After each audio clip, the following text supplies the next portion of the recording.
Channel Punjabi देख रहे दर्शकों का प्रोग्राम फ्रंट लाइन में बहुत बहुत स्वागत। दोस्तों हाज़र हाँ अज के कुछ मुद्दे अज के कुछ मामले तुहाडे नाल सांझे करने लिए अज जिहड़ियां 7-8 मामले तुहाडे नाल सांझे करने जिद्दां कि रोज़ाना असीं करते हैं इस प्रोग्राम के विच। सब तो पहलां तां अज तो नवां नियम लागू हो गया, जिहड़े चीन तो हो के जां चीन वाले यात्री इधर आ रहे हैं उन्हां दे लई टैसटिंग का। दूजा रूस ने 6 ते 7 जनवरी नूं जंगबंदी का ऐलान किया भी सीज़ फायर कर दिओ, वो भी गलबात तुहाडे नाल करनी है। कैनेडा दे विच यात्री जिहड़े ने खासकर हवाई यात्री उन्हां दी शिकायतों का निपटारा नहीं हो रहा, सिस्टम चंगी तरह काम नहीं कर रहा, लोग दुखी ने इहदे तो, ये गलबात करांगे। एमेजोन ने अपने कामिਆਂ ਨੂੰ ਕੱਢਣ ਦਾ फैसला किया, 18,000 ਬੰਦਿਆਂ ਦੀ छुट्टी कर रहे हैं, वो ले ऑफ कर रहे हैं। बहुत वड्डी ये गलबात आ कि 18,000 ਬੰਦਾ एमेजोन वालों ਕੱਢਿਆ जाना।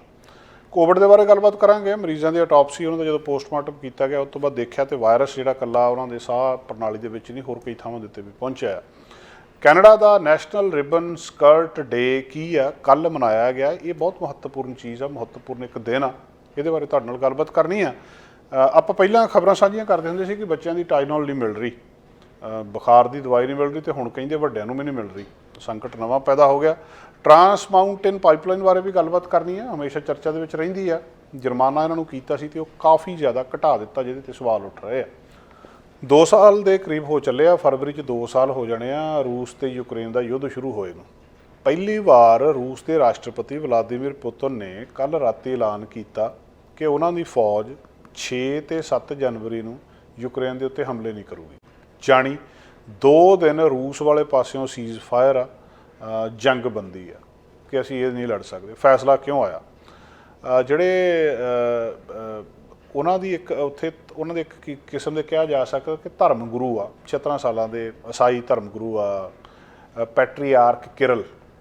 वो पैट्रीआर्क किरल की अपील के उत्ते रूस ने ये एडा वड्डा फैसला लिया भी पहली बार आ कि सीज़ फायर होया। और बहुत चंगी गल आ, दुनिया कहती भी ये पक्का ही सीज़ फायर हो जाए, बंद ही हो जाए, इन्हां दा रौला निबड़ जाए। सारी दुनिया तंग आ, महंगाई ने सारी दुनिया की बस कराई पई है। जिहड़ा उत्थे ना एक ऑर्थोडॉक्स क्रिसमस असल दे विच रूस दे विच ऑर्थोडॉक्स क्रिसमस जिहड़ी आ कुछ जिहड़े पूर्वी यूरोप वाले देश ने, रूस आ, ग्रीस आ, जिहड़ा इथोपीआ आ, इजिप्ट आ, इन्हां दे विच मनाई जांदी है। जिहड़ा ऑर्थोडॉक्स क्रिसमस आ, होर क्रिसमस आ, जिहड़ी आपां इत्थे कैथोलिक चर्च दी क्रिसमस आ, इहदे विच फर्क आ। ऑर्थोडॉक्स क्रिसमस ते कैथोलिक चर्च दे विच बुनियादी तौर दे उत्ते क्रिसमस दे विच कुछ फर्क आ। इसे वजह करके जदों जिहड़ा ये कैथोलिक चर्च वाले ने दसंबर दे विच क्रिसमस वीक सैलीब्रेट करते आ, ते जिहड़े ऑर्थोडॉक्स चर्च वाले ने ये उहदे तो दूर रहिंदे आ, ते ये 7 जनवरी नूं क्रिसमस मनाउंदे आ उत्थे। रूस ते उधरले जिहड़े कुछ इंडो जिहड़े इथोपीआ, ग्रीस, इजिप्ट, ये जिहड़े पूर्वी यूरोपीयन देश ने, ये उन्हां दिनां दे विच ये सारे 7 जनवरी को क्रिसमस मनाते। हुण वो क्रिसमस वाला क्योंकि दिन बहुत उन्हों का पवित्र हुंदा मनते आ ये ईसाई धर्म वाले, तो उन्होंने जो धर्म गुरु ने कहा भी जिहड़े कि पैट्रीआर्क किरल ने कहा भी भाई तुसीं इत्थे ये माड़ा काम ना करो तो इहनूं रोक दिओ। उन्हां दे कहण दे उत्ते इन्हां ने इहनूं हुण 2 दिन दे लई 6 ते 7 तरीक नूं कहंदे रूस यूक्रेन दे उत्ते हमला नहीं करूगा। जिहड़ा इन्हां दा कैलेंडर हुंदा आ, जिहड़े ऑर्थोडॉक्स चर्च वाले आ उन्हां दा कैलेंडर भी वखरा आ। वो जिहड़े जिस तरीके दे नाल जिहड़े कैथोलिक चर्च के मुखी आ, वो पोप हुंदे आ, कि जो पोप कह दे फिर उस तरह अपने नाल इत्थे हुंदा आ। ते जिहड़े ऑर्थोडॉक्स चर्च वाले आ उन्हां दा जिहड़ा मुखी हुंदा उहनूं पैट्रीआर्क कहंदे आ। सो वो पैट्रीआर्क उन्हां दा मुखी हुंदा, पोप जिवें इधर मुखी हुंदा, ते उन्हां दा क्या मतलब हरफे आखर हुंदा कि जो कुछ उन्होंने कह दिता बस उन्होंने उस तरह इन बिन मन लिया जाता है। मतलब एक जिवें धर्म गुरु जां धर्म अधिकारी किसी धर्म दे विच हुंदे आ। जिहड़ी 11th सेंचुरी सीगी उहदे विच जिहड़ा ईसाई धर्म सीगा ये 2 वड्डे हिस्सिਆਂ ਦੇ ਵਿੱਚ एक तरीके ਦੇ ਨਾਲ ਵੰਡਿਆ ਗਿਆ ਸੀ। ਉਹਦਾ ਇੱਕ ਹਿੱਸਾ ਸੀਗਾ रोमन कैथोलिक, ਜਿਹਦੇ ਜ਼ਿਆਦਾਤਰ ਈਸਾਈ ਬਹੁਤੇ ਉਹਨੂੰ ਮੰਨਦੇ ਆ। ਦੂਜਾ ਆਰਥੋਡॉक्स ਸੀਗਾ, ਇਹਨੂੰ ਆਮ ਤੌਰ ਦੇ ਉੱਤੇ ਰਸ਼ੀਅਨ ਆਰਥੋਡॉक्स ਵੀ ਕਹਿੰਦੇ ਕਿਉਂਕਿ ਉਧਰਲੇ ਪਾਸੇ ਇਹ ਜ਼ਿਆਦਾ ਹੈਗਾ। 2016 ਦੇ ਵਿੱਚ ਜਿਹੜਾ ਪੋਪ ਫਰਾਂਸਿਸ ਆ ਤੇ ਪੈਟਰੀਆਰਕ ਕਿਰਲ ਆ, ਇਹਨਾਂ ਨੇ ਮੈਕਸੀਕੋ ਦੇ ਵਿੱਚ ਮੁਲਾਕਾਤ ਵੀ ਕੀਤੀ ਸੀ, ਗਲੇ ਮਿਲੇ ਸੀ ਇਹ 2016 ਦੇ ਵਿੱਚ। ਉੱਥੇ ਕਿਹਾ ਜਾਂਦਾ ਹੈ ਕਿ 1000 ਸਾਲ ਤੋਂ ਬਾਅਦ ਇਹ 2 ਜਿਹੜੇ ਧਰਮ ਗੁਰੂ ਸੀਗੇ मतलब पहली वार इन्हां दी ये मुलाकात सीगी। सो जिहड़े रूस वाले ईसाई ने जिहड़े 7 जनवरी नूं क्रिसमस मनाउंदे आ ਉਹਨਾਂ ਦੇ ਧਰਮ ਗੁਰੂ ਨੇ ਕਹਿ ਦਿੱਤਾ ਕਿ ਤੁਸੀਂ ਇਹ ਲੜਾਈ ਨੂੰ 2 ਦਿਨ ਦੇ ਲਈ ਰੋਕ ਦਿਓ। ਤਾਂ ਰੂਸ ਦੇ ਜਿਹੜੇ ਪ੍ਰੈਜ਼ੀਡੈਂਟ ਨੇ ਵਲਾਦੀਮੀਰ ਪੁਤਿਨ, ਉਹਨਾਂ ਨੇ ਇਨ-ਬਿਨ ਐਲਾਨ ਕਰ ਦਿੱਤਾ ਵੀ ਇਹਨੂੰ 36 ਘੰਟਿਆਂ ਦੇ ਲਈ ਸੀਜ਼ ਫਾਇਰ ਹੋਊਗਾ। ਅਸੀਂ ਇਸ ਆਰਥੋਡਾਕਸ ਕ੍ਰਿਸਮਸ ਹੌਲੀਡੇ ਦੇ ਦੌਰਾਨ ਕੋਈ ਵੀ ਹਮਲਾ ਇਹਨਾਂ ਦੇ ਉੱਤੇ ਨਹੀਂ ਕਰਾਂਗੇ। ਪੈਟਰੀਆਰਕ ਕਿਰਲ ਨੇ ਇਹ ਉਹਨਾਂ ਨੂੰ ਕਿਹਾ ਸੀ। ਤੇ ਇਹਦੇ ਉੱਤੇ ਦੂਜਾ, ਕਿਉਂਕਿ ਉਹ ਕਹਿੰਦੇ ਸਾਡੇ ਕੋਲ ਤੱਥ ਆ ਕਿ ਬਹੁਤ ਸਾਰੇ ਸਿਟੀਜ਼ਨਸ ਨੇ ਜਿਹੜੇ ਲਿਵਦੇ ਆ ਉਹਨਾਂ ਥਾਵਾਂ ਦੇ ਉੱਤੇ ਉਸ ਤਰੀਕੇ ਦੇ ਨਾਲ ਮਤਲਬ ਆਪਣਾ ਜੀਵਨ ਬਤੀਤ ਕਰ ਰਹੇ ਆ, ਤੇ ਉਸ ਕਰਕੇ ਉਹਨੂੰ ਠੀਕ ਠਾਕ ਰੱਖਣ ਦੇ ਲਈ ਵੀ, ਤਾਂ ਕਿ ਉਹ ਆਪਣਾ ਦਿਨ ਮਨਾ ਸਕਣ ਜਾਂ ਇਹਨਾਂ ਦਿਨਾਂ ਦੇ ਵਿੱਚ ਕੋਈ ਵੀ ਮਾੜਾ ਕੰਮ ਨਹੀਂ ਕਰਨਾ ਆ। ਤੇ ਇਹ ਜਿਹੜਾ ਆਪਣਾ ਹੁਣ ਗੋਰਗੀਅਨ ਕੈਲੰਡਰ ਆ, ਇਹਦੇ ਹਿਸਾਬ ਨਾਲ 7 ਜਨਵਰੀ ਆਉਂਦੀ ਆ, ਉਹਨਾਂ ਦਾ ਆਪਣਾ ਵੱਖਰਾ ਕੈਲੰਡਰ ਆ। ਸੋ ਜਿਹੜੇ ਇਹਨੂੰ ਮਤਲਬ ਇਹ ਜਿਹੜਾ ਨਾ ਰੂਸ ਤੇ ਯੂਕਰੇਨ ਦੀ ਲੜਾਈ ਆ, ਇਹ ਇੱਕ ਤਰੀਕੇ ਨਾਲ ਧਰਮ ਦੇ ਨਾਂ 'ਤੇ ਵੀ ਲੜੀ ਜਾ ਰਹੀ ਆ। ਧਰਮ ਵੀ ਇਹਦੇ ਵਿੱਚ ਕਿਤੇ ਨਾ ਕਿਤੇ ਇਨਵੋਲਵ ਹੈਗਾ ਆ। ਜਿਹੜੇ ਪੈਟਰੀਆਰਕ ਕਿਰਲ ਨੇ, ਉਹਨਾਂ ਨੇ ਪਹਿਲਾਂ ਇਹਨੂੰ ਜਸਟੀਫਾਈ ਕੀਤਾ ਸੀ ਇਸ ਲੜਾਈ ਨੂੰ, ਕਿ ਇਹ ਮਤਲਬ ਜਿਹੜੀ ਰੂਸ ਦੀ ਇੱਕ ਤਰੀਕੇ ਦੇ ਨਾਲ ਧਰਮ ਯੁੱਧ ਕਿਹਾ ਜਾ ਸਕਦਾ ਹੈ ਵੀ। ਰੂਸ ਦੀ ਇਹ ਮੈਟਾਫਿਜ਼ੀਕਲ ਸਟਰਗਲ ਆ ਜਿਹੜੀ ਲੜ ਰਹੇ ਹਾਂ ਅਸੀਂ, ਤਾਂ ਕਿ ਜਿਹੜੀਆਂ ਇੱਧਰਲੀਆਂ ਲਿਬਰਲ ਆਈਡੀਓਲੋਜੀਜ਼ ਨੇ ਇੱਥੇ ਦੀਆਂ ਵੈਸਟ ਦੀਆਂ, ਇਹਨਾਂ ਦੇ ਨਾਲ ਸਾਡੀ ਸਿੱਧੀ ਲੜਾਈ ਹੈ ਵੀ ਅਸੀਂ ਇੱਕ ਖਾਸ ਧਰਮ ਨੂੰ ਮੰਨਣ ਵਾਲੇ ਰੂਸ ਦੇ ਲੋਕ। ਹਾਲਾਂਕਿ ਰੂਸ ਜਿਹੜਾ ਕਿ ਦੁਨੀਆ ਦੀ ਸਭ ਤੋਂ ਵੱਡੀ ਕਮਿਊਨਿਸਟ ਕੰਟਰੀ ਰਿਹਾ, ਮਤਲਬ ਜਿਹਦੇ ਵਿੱਚ ਧਰਮ ਦਾ ਕੋਈ ਥਾਂ ਨਹੀਂ ਹੁੰਦਾ, ਦੁਨੀਆ ਦੀ ਸਭ ਤੋਂ ਵੱਡੀ ਤਾਕਤ ਬਣਿਆ ਉਹ 1917 ਦੇ ਵਿੱਚ ਜਦੋਂ ਉੱਥੇ ਇਨਕਲਾਬ ਹੁੰਦਾ ਆ, ਸਾਰਾ ਢਾਂਚਾ ਤਹਿਸ ਨਹਿਸ ਕਰਕੇ ਤੇ ਨਵੇਂ ਸਿਰਿਓਂ ਇੱਕ ਕਮਿਊਨਿਸਟ ਕੰਟਰੀ ਉਹ ਜੋ ਦੁਨੀਆ ਦੇ ਵਿੱਚ ਸਟੈਬਲਿਸ਼ ਹੋ ਕੇ ਇੱਥੇ ਤੱਕ ਸਟੈਬਲਿਸ਼ ਹੋ ਜਾਂਦਾ ਕਿ ਦੁਨੀਆ ਦੀ ਸਭ ਤੋਂ ਵੱਡੀ ਤਾਕਤ ਅਮਰੀਕਾ ਦੇ ਬਰਾਬਰ ਖੜਾ ਹੋ ਜਾਂਦਾ ਉਹ। ਔਰ ਕਈ ਜਿਹੜੇ ਉਹਨਾਂ ਦੇ ਸੀਗੇ ਉਹ ਪੈਰਾਮੀਟਰਸ ਜਦੋਂ ਤੁਸੀਂ ਦੇਖਦੇ ਆ, ਉਹਦੇ ਵਿੱਚੋਂ ਕਿਤੇ ਚਲੇ ਜਾਂਦੇ। ਓਲੰਪਿਕ ਦੇ ਵਿੱਚ ਸਭ ਤੋਂ ਵੱਧ ਗੋਲਡ ਅਮਰੀਕਾ ਦੇ ਨਹੀਂ, ਇਹਦੇ ਰੂਸ ਦੇ ਆਉਂਦੇ ਹੁੰਦੇ ਸੀ, ਪਰ ਜਿਹਦੇ ਵਿੱਚ ਕਿ ਧਰਮ ਦੀ ਕੋਈ ਥਾਂ ਨਹੀਂ ਸੀ। ਦੇਖੋ ਹਾਲਾਤ ਔਰ ਸਿਤਮ ਇਹਨਾਂ ਦਾ, ਤੁਸੀਂ ਇਹ ਦੇਖੋ ਕਿ ਹੌਲੀ ਹੌਲੀ ਹਾਲਾਤ ਬਦਲੇ। 90s ਦੇ ਵਿੱਚ ਜਾ ਕੇ ਰੂਸ ਫਿਰ ਉਹਦੇ ਆਪਣੇ ਲੋਕ ਹੀ ਉਲਟ ਹੋ ਜਾਂਦੇ ਵੀ ਇੰਨਾ ਧੱਕਾ ਨਹੀਂ ਕੀਤਾ ਜਾ ਸਕਦਾ ਲੋਕਾਂ ਦੇ ਨਾਲ, ਇੰਨੀ ਡਿਕਟੇਟਰਸ਼ਿਪ ਨਹੀਂ ਕੀਤੀ ਜਾ ਸਕਦੀ, ਇੰਨੀਆਂ ਪਾਬੰਦੀਆਂ ਨਹੀਂ ਲਾਈਆਂ ਜਾ ਸਕਦੀਆਂ। ਕੁਛ ਉਹਨਾਂ ਦੇ ਅੰਦਰੂਨੀ ਕਾਰਨ ਸੀਗੇ ਕਿ ਰੂਸ ਢਹਿ ਢੇਰੀ ਹੋ ਜਾਂਦਾ, ਤੇ ਰੂਸ ਢਹਿ ਢੇਰੀ ਹੋਣ ਤੋਂ ਬਾਅਦ ਜਿਹੜੇ ਉੱਥੋਂ ਦੇ ਆਰਥੋਡਾਕਸ ਕ੍ਰਿਸਚੀਅਨਸ ਨੇ ਉਹ ਭਾਰੀ ਹੋ ਜਾਂਦੇ ਨੇ। ਤੇ ਅੱਜ ਇਹ ਜਿਹੜੇ ਨੇ ਪੈਟਰੀਆਰਕ ਕਿਰਲ ਇਹ ਕਹਿ ਰਹੇ ਆ ਕਿ ਇਹ ਰੂਸ ਦਾ ਪੱਛਮੀ ਤਾਕਤਾਂ ਦੇ ਖਿਲਾਫ ਇੱਕ ਤਰ੍ਹਾਂ ਦਾ ਧਰਮ ਯੁੱਧ ਆ, ਜਿਹੜੀ ਯੂਕਰੇਨ ਦੇ ਨਾਲ ਲੜਾਈ ਲੜੀ ਹੈ। ਹਾਲਾਂਕਿ ਯੂਕਰੇਨ ਉਹਨਾਂ ਦਾ ਆਪਣਾ ਹਿੱਸਾ ਸੀਗਾ, ਪਰ ਜਿਹੜੀ ਨੈਟੋ ਦੇ ਤਹਿਤ ਅਮਰੀਕਾ ਜਾਂ ਜਿਹੜੇ ਬਾਕੀ ਦੇਸ਼ ਨੇ ਜਾਂ ਦੂਜੇ ਯੂਰਪੀਅਨ ਕੰਟਰੀਜ਼ ਨੇ, ਇਹ ਉਹਨਾਂ ਦੇ ਮੁੱਢ ਜਾ ਕੇ ਬੈਠਣਾ ਚਾਹੁੰਦੇ ਆ, ਕਿਉਂਕਿ ਸਭ ਤੋਂ ਜ਼ਿਆਦਾ ਰੂਸ ਦਾ ਬਾਰਡਰ ਯੂਕਰੇਨ ਦੇ ਨਾਲ ਲੱਗਦਾ। ਇਹ ਚਾਹੁੰਦੇ ਆ ਕਿ ਅਸੀਂ ਉੱਥੇ ਨਾਲ ਜਾ ਕੇ ਜਿਹੜਾ ਯੂਕਰੇਨ ਆ ਇਹਨੂੰ ਨੈਟੋ ਦੇ ਵਿੱਚ ਸ਼ਾਮਲ ਕਰ ਲਈਏ, ਨੈਟੋ ਦਾ ਮੈਂਬਰ ਬਣਾ ਲਈਏ ਆਪਣਾ, ਤੇ ਉੱਥੇ ਜਾ ਕੇ ਅਸੀਂ ਫਿਰ ਨੈਟੋ ਦੇ ਕਿਉਂਕਿ ਦੇਸ਼ਾਂ ਦੇ ਵਿੱਚ ਜਾ ਸਕਦੇ ਆ, ਉਹ ਸਾਰੇ ਬਾਰਡਰ ਦੇ ਉੱਤੇ ਅਸੀਂ ਜਾ ਕੇ ਤੇ ਆਪਣਾ ਮਤਲਬ ਸਾਰਾ ਹਿਸਾਬ ਕਿਤਾਬ ਫਿੱਟ ਕਰ ਦਈਏ ਤੇ ਕਿਸੇ ਵੇਲੇ ਵੀ ਇਹਨੂੰ ਰੂਸ ਨੂੰ ਕਾਬੂ 'ਚ ਕਰ ਸਕੀਏ। ਇਹ ਤੋਂ ਪਹਿਲਾਂ ਕਿ ਇਹ ਉੱਥੇ ਜਾ ਕੇ ਇੱਦਾਂ ਕਰਦੇ, ਰੂਸ ਨੇ ਉਲਟਾ ਯੂਕਰੇਨ ਦੇ ਉੱਤੇ ਹਮਲਾ ਕਰ ਦਿੱਤਾ ਕਿ ਜਿਹੜੇ ਦੇਸ਼ ਨੂੰ ਤੁਸੀਂ ਨਾਲ ਰਲਾ ਕੇ ਸਾਡੇ 'ਤੇ ਹਮਲਾ ਕਰਨਾ ਚਾਹੁੰਦੇ ਆ, ਅਸੀਂ ਉਹਨੂੰ ਪਹਿਲਾਂ ਹੀ ਕਾਬੂ ਦੇ ਵਿੱਚ ਕਰ ਲਿਆ। ਅਸਲ ਦੇ ਵਿੱਚ ਇਹਨੂੰ ਹੁਣ ਦੂਜਾ ਰਿਸੋਰਸਿਸ ਦੀ ਸਟਰਗਲ ਵੀ ਆ, ਕਿਉਂਕਿ ਨੈਚੁਰਲ ਰਿਸੋਰਸਿਸ ਬਹੁਤ ਸਾਰੇ ਰੂਸ ਦੇ ਉੱਥੇ ਵੀ ਹੈਗੇ ਆ। ਧਰਮ ਦੇ ਨਾਂ ਦੇ ਉੱਤੇ ਵੀ ਲੜਾਈ ਕਹੀ ਜਾ ਸਕਦੀ ਹੈ ਇਹ, ਜਿਸ ਤਰ੍ਹਾਂ ਉਹਨਾਂ ਦੇ ਧਰਮ ਗੁਰੂ ਕਹਿ ਰਹੇ ਆ ਕਿ ਸਾਡੀ ਇਹ ਜਿਹੜੀ ਮੈਟਾਫਿਜ਼ੀਕਲ ਸਟਰਗਲ ਆ, ਲਿਬਰਲ ਆਈਡੀਓਲੋਜੀਜ਼ ਜਿਹੜੀਆਂ ਵੈਸਟ ਦੀਆਂ, ਉਹਨਾਂ ਨੂੰ ਰੋਕਣ ਦੇ ਲਈ। ਤੇ ਇਹਦੇ ਤੋਂ ਬਾਅਦ ਹੁਣ ਦੱਸਦੇ ਆ ਕਿ ਜਿਹੜਾ ਪੁਤਿਨ ਨੇ, ਉਹਨਾਂ ਨੇ ਟਰਕੀ ਦੇ ਪ੍ਰੈਜ਼ੀਡੈਂਟ ਇਹਦੇ ਗੱਲ ਵੀ ਉਹਨਾਂ ਦੇ ਨਾਲ ਕੀਤੀ ਆ, ਤੇ ਇਸ ਮਾਮਲੇ ਦੇ ਉੱਤੇ ਹੋ ਸਕਦਾ ਆਉਣ ਵਾਲੇ ਦਿਨਾਂ ਦੇ ਵਿੱਚ ਕੋਈ ਬਹੁਤ ਸੀਰੀਅਸ ਗੱਲਬਾਤ ਇਹਨਾਂ ਦੇ ਵਿੱਚ ਵਲਾਦੀਮੀਰ ਜ਼ੈਲੈਂਸਕੀ ਦੀ ਵਲਾਦੀਮੀਰ ਪੁਤਿਨ ਦੇ ਨਾਲ ਹੋ ਜਾਵੇ, ਇਹ ਇਸ ਯੁੱਧ ਨੂੰ ਰੋਕ ਦੇਣ। ਫਰਵਰੀ ਦੇ ਵਿੱਚ ਸਾਲ ਹੋ ਜਾਣਾ, ਕਿੰਨੇ ਲੋਕ ਮਾਰੇ ਜਾ ਚੁੱਕੇ ਆ, ਸੈਂਕੜੇ ਸੈਨਿਕ ਆ। ਕੁਛ ਦਿਨ ਪਹਿਲਾਂ ਇਹਨਾਂ ਨੇ ਰੂਸ 'ਤੇ ਮਾਰੇ ਜਾ ਚੁੱਕੇ ਆ। ਅਮਰੀਕਾ ਸਿੱਧਾ ਉਹਨਾਂ ਨੂੰ ਅਸਲਾ ਦੇ ਰਿਹਾ, ਪੈਸਾ ਦੇ ਰਿਹਾ, ਇੰਟੈਲੀਜੈਂਸ ਦੇ ਰਿਹਾ। ਯੂਕਰੇਨ ਇੱਥੋਂ ਆ ਕੇ ਮਦਦ ਮੰਗ ਰਿਹਾ। ਯੂਕਰੇਨ ਆਪ ਰੂਸ ਦੇ ਖਿਲਾਫ ਲੜਨਾ ਚਾਹੁੰਦਾ ਆ, ਉਹ ਆਪਣੀ ਸਟਰਗਲ ਕਰ ਰਹੇ ਆ। ਉਹਨਾਂ ਦਾ ਜਿਹੜਾ ਵਲਾਦੀਮੀਰ ਜ਼ੈਲੈਂਸਕੀ ਆ, ਉਹ ਅਮਰੀਕਾ ਤੋਂ ਮੰਗ ਕਰ ਰਿਹਾ ਵੀ ਸਾਨੂੰ ਅਸਲਾ ਦਿਓ, ਅਸੀਂ ਅਸਲੇ ਉੱਥੇ ਲੜਨਾ ਚਾਹੁੰਦੇ ਹਾਂ, ਸਾਨੂੰ ਇੱਥੋਂ ਬਾਹਰ ਕੱਢਣ ਦੀ ਲੋੜ ਨਹੀਂ। ਦੁਨੀਆ ਜਿਹੜੀ ਆ ਉਹ ਮਹਿੰਗਾਈ ਦੇ ਨਾਲ ਤਰਾਹ ਕਰ ਰਹੀ ਹੈ ਇਹਨਾਂ ਦੋਵਾਂ ਦੇਸ਼ਾਂ ਦੀ ਲੜਾਈ ਦੇ ਕਾਰਨ। ਅੱਜ 36 ਘੰਟੇ ਦੀ ਸੀਜ਼ ਫਾਇਰ ਹੋਈ ਆ, ਹੋ ਸਕਦਾ ਆਉਣ ਵਾਲੇ ਦਿਨਾਂ ਦੇ ਵਿੱਚ ਕੁਛ ਇੱਦਾਂ ਦਾ ਹੋ ਜਾਵੇ ਜਿਹਦੇ ਨਾਲ ਇਹ ਯੁੱਧ ਰੁਕ ਜਾਵੇ। एयर ट्रैवल बहुत औखा होया पिछले दिनों के विच।